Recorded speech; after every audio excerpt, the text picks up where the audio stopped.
மக்களை welcome to SPS இன்ஃபெல் YouTube channel. நீங்கள் பார்க்க போகிறது இன்னைக்கு ஹாட் ஸ்டாரில் ரிலீஸ் ஆன ராம்போ இன் லவ் அப்படிங்கிற தெலுங்கு வெப் சீரிஸோட ரிவ்யூ தான் பார்க்க போறீங்க. இந்த சீரீஸில் அபினவ், பாயல் இவங்க ரெண்டு பேருமே லீடாக நடிச்சிருக்காங்க. இந்த சீரிஸை டைரக்ட் பண்ணவர் அஜித் ரெட்டி. இப்போ இந்த சீரிஸோட ரிவ்யூக்கு போகிறதுக்கு முன்னாடி என்னோட சேனல் இப்போ தான் ஃபஸ்ட் டைம் பார்க்க சப்ஸ்கிரைப் பண்ணி சப்போர்ட் பண்ணுங்க. வாங்க இப்போ ரிவ்யூக்குள்ள போகலாம். சீரிஸோட கதையை பொறுத்த வரைக்கும் பாயல், அபினவ் இவங்க ரெண்டு பேருமே லவ்வர்ஸாக இருந்திருப்பாங்க. ஸோ பாயல் கொடுத்த ஒரு ஐடியானால அபினவ் ஒரு ஸ்டார்ட் அப் கம்பெனியை ஸ்டார்ட் பண்ணுறாரு. ஆனால் ஐடியா கொடுத்த அவங்களையே உதாசீனமா பேசுனதுனால ரெண்டு பேருமே பிரேக்கப்ல பிரிஞ்சிடறாங்க. அப்படியே கட் பண்ணா ஒரு 3 வருஷத்துக்கு அப்புறம் அந்த கம்பெனி இன்னும் டெவலப் ஆகாம ஒரு ஸ்டார்ட் அப்பாவே இருக்குது. அதுக்கு இன்வெஸ்டர்ஸ் வேணும் அப்படின்னு சொல்லிட்டு ஒரு பெரிய இன்வெஸ்டரை பிடிப்பாங்க. அவங்க இந்த ஆஃபீஸ் விசிட்டுக்கு வந்துட்டு எனக்கு எல்லாம் ஓகே தான், பட் நான் இங்க ஆஃபீஸ்ல இருந்து ஒருத்தங்களை அனுப்புறேன், அவங்க அசஸ் பண்ணிட்டு அவங்க ஓகே சொல்லிட்டாங்கன்னா நம்ம கான்ட்ராக்ட் சைன் பண்ணிடலாம் அப்படின்னு சொல்லிட்டு போயிடுறாங்க. இந்த ஒரு ஆள் வரவங்க தான் இவரோட எக்ஸ் லவர். இவரு அதை பார்த்த உடனே செம ஷாக் ஆயிடுவாரு. எப்படியும் இவங்க அப்ரூவல் கொடுக்க மாட்டாங்க, இதுக்கு முன்னாடி நடந்த விஷயத்தை வச்சு ரிவெஞ்ச் எடுப்பாங்க அப்படின்னு நினைக்கிறாரு. ஸோ இதுக்கப்புறம் என்ன நடந்தது,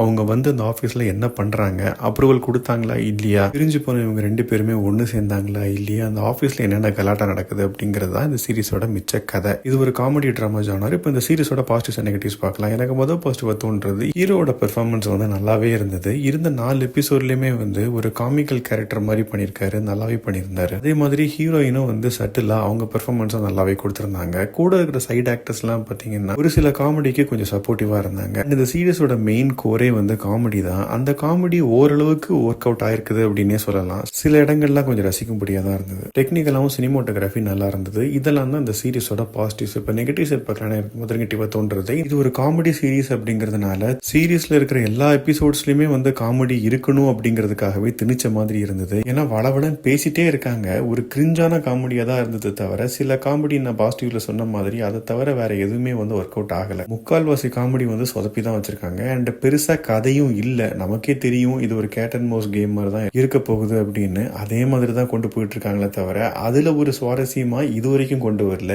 ஏன் இது வரைக்கும் அப்படின்னு சொல்றேன்னா, இப்போதைக்கு 4 எபிசோட்ஸ் தான் ரிலீஸ் ஆயிருக்குது. இனிமேட்டு வர வாரங்கள்ல தான் மிச்ச எபிசோட்ஸ் ரிலீஸ் ஆக போகுது. அதுல இன்னும் சுவாரஸ்யமா இதை தவிர்த்துட்டு வேற மாதிரி ஏதாவது கொண்டு போயிருந்தாங்க அப்படின்னா கண்டிப்பா ஒரு ரசிக்கும்படியான சீரிஸாவே தான் இருக்கும். பட் ஆனா இந்த 4 எபிசோட பொறுத்த வரைக்கும் பெருசா ரசிக்கும்படியா இல்ல.